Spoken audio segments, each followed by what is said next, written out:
But Dave, let's move on we'll move away from the comic stuff, the DC and Marvel. That's what I mean by comic stuff. And we're going to move into James Bond. And actually, this is the first James Bond topic that we will be having. I'm glad to be on here for the Rick first and James Johnny Bond podcast because we've had no James Bond news. But this past week, they were talking about who could direct Bond 25, and is Daniel Craig going to come back for Bond 25, which will be in, I want to say they said November of 2019. And even though Daniel Craig has said he's done with Bond and there's no affirmative, like he signed paper, however, two sources have said he'll come back for Bond 25. Yeah.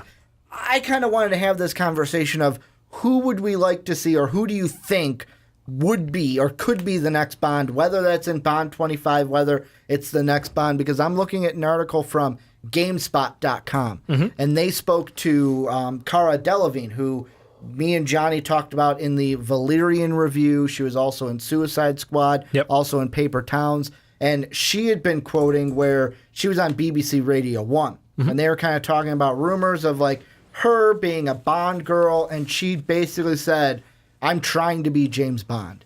That's the point.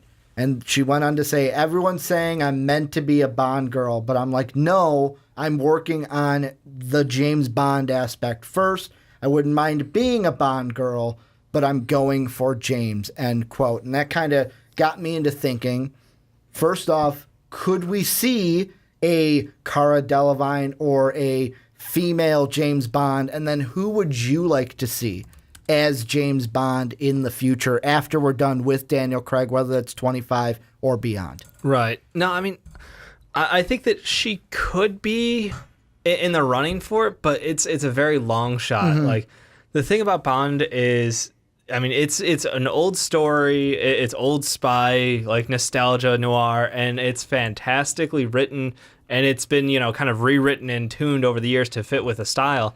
And my concern with her trying to jump in like this late into it is because Daniel Craig has such an established persona, and like the work he's done has been pretty good. It's not quite the same as the old, tiny bit cheesy Bond, but like I feel like Austin Powers kind of ruined that for him. Like they couldn't go, and walk that fine line because Austin Powers just kicked the door down. But no, like I'm all for, if they want to have a girl Bond, if they want to have a different aspect of that, why not? Like that's something that we have, like the doors open on it right now, so we might as well give it a run. The question is, because there are so many names already speculated for like the next up, one of my personal favorites who was in the running is Idris Elba, and he's been someone who for like I think 2 movies now, it's always that like, well, could we throw his name in there? I'd really like to see him in there. Like I think he has the chops to be Bond. I think he has the charisma. He has like I don't want to say like suave around him, but like he definitely has a presence on screen that screams James Bond to me. And if we're gonna change over the writing to be for Cara, like I'll be interested to see how they did it, because up to this point, like Atomic Blonde just came out, and that has been touted as like the female Bond. So I'm kind of curious to see how they did the writing for that. I didn't get a chance to watch it yet, but I'll be excited to see how they do that.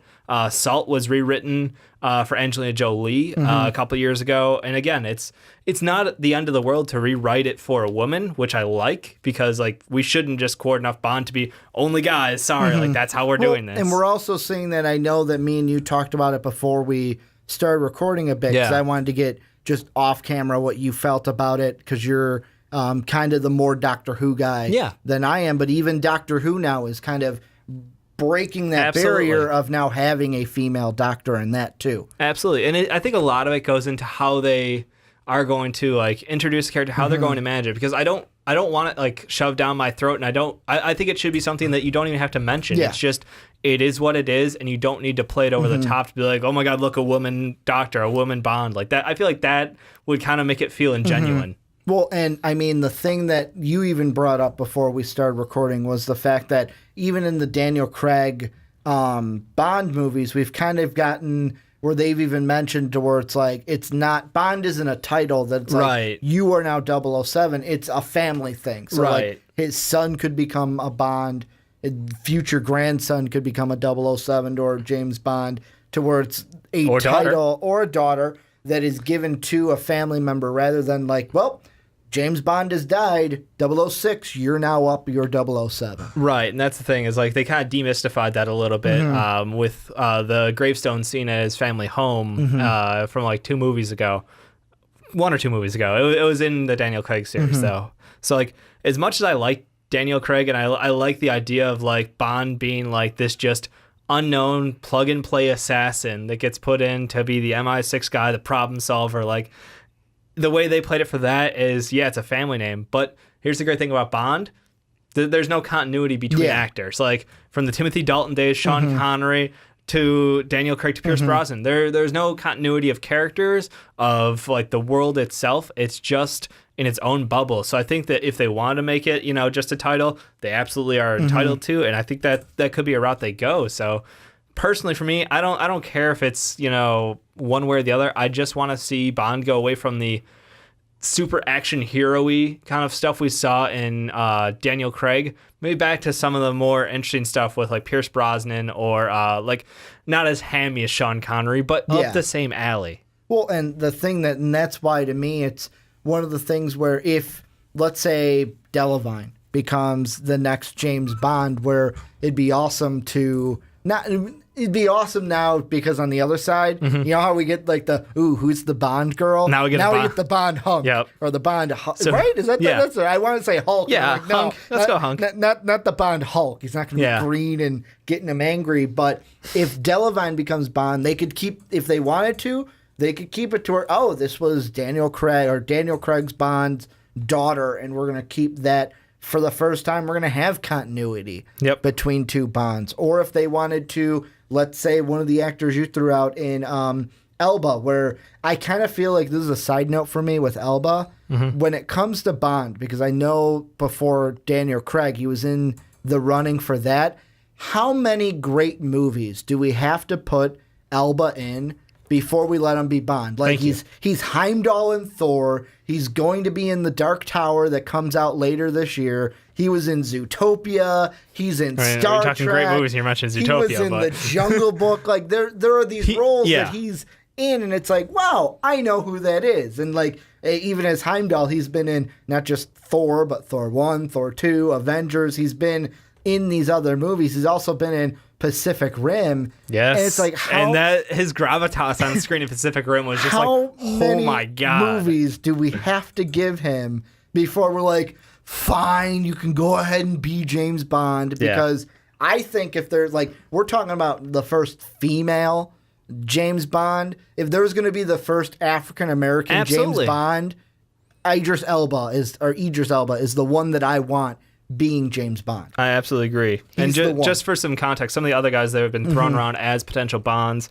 Tom Hardy, who was recently in Mad Max, Michael Fassbender, Aidan Turner from the Lord of the Rings prequels, basically, Tom Hiddleston, another interesting one. Now, see, there were 2 on here that I was like either or, and to me they are very similar. Yeah. Either Tom Hiddleston, who most of you may know as Loki at this point. Yep. Or Michael Fassbender, who has, if you're like, when I first saw the name, I was like, I know that name. Where do I know that name from? Him. Magneto. Yeah. From the recent X-Men movies. Those are 2 that I look at and I go, I could see either one being a James Bond, but which one would I want more, Hiddleston or Fassbender? I think because of Loki, I couldn't imagine Hiddleston as Bond. It's just a totally different personality. Because we'd be going more towards the Austin Powers line of it? Maybe. Because I could see Hiddleston being that jokester kind of like that. Yeah. He would be definitely more brings on a little the more personality. Non-serious side of Bond. And Fassbender actually, I could see Fassbender fitting the role, to be honest. Like, for me, I think Fassbender is closer to my like stereotypical Bond when I think of him. But like Tom Hardy is the one that's kind of interesting to me because he had that breakout success in Mad Max in my mind in a role where like it was a really interesting way the movie was shot. I think it was a fantastic movie, but like his character and the way he got to show it off just without a ton of lines, but with great emotion and great acting, I think he would be an interesting Bond, but I don't know if he has like necessarily, he seems more like action-y, more like, and right? It's like a Jason Bourne kind of a thing. It's not Bond in my mind. Here's my problem with Tom Hardy. If he became James Bond, I would need to hear James Bond say, "You would wonder why we would kill a man before or why we would shoot a man before throwing him out of the plane." He's Bane to me. Like, it's one of those things where I'm like, I look at Tom Hardy and I go, "You're Bane." Like, whenever I see you, you're going to be Bane. Although he was great in Mad Max, and he's also going to be in Venom, that's in pre-production right now for 2018. So that's the only thing with Tom Hardy that I look at and go, because he's going to be Eddie Brock in Venom, and this movie's going to come, like for Bond 25, that's where it's kind of like, if they're going to recast, if Daniel Craig says no eventually, or if he says no ever, because right now it looks like he's going to be the Bond for 25. It's hard to walk away from Bond.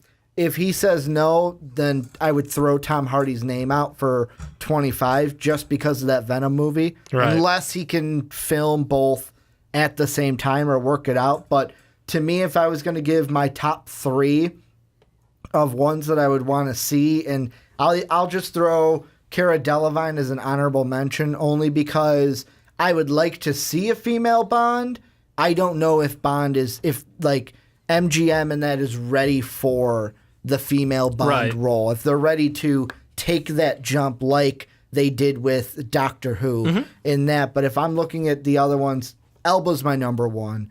My number 2 would be Hiddleston, and then I kind of want to see Fassbender as my 3. So it'd be Elba, Hiddleston, Fassbender. How about you? If you had to give 3. I'm going Elba, Fassbender, and then I kind of want to say Aiden Turner, just because he's kind of surprised me, and I think that he has a very good possibility to take it back away from the actiony side and bring it more towards like the storytelling spy.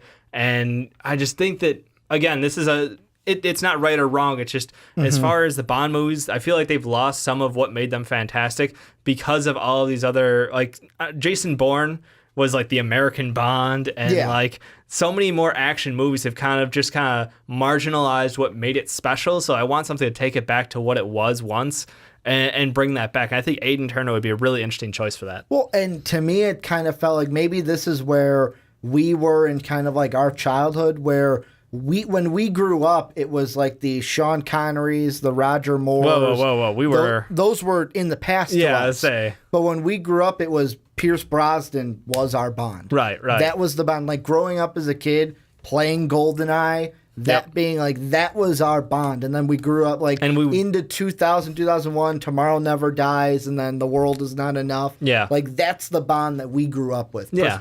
Pristine. Like I always looked at pristine hair, walks in, suit always like crystal clear, shaken not stirred, like, and then Daniel Craig comes in and you're like, oh, well, he's a little bit more scruffier than the Bond that I'm used to, but I like it.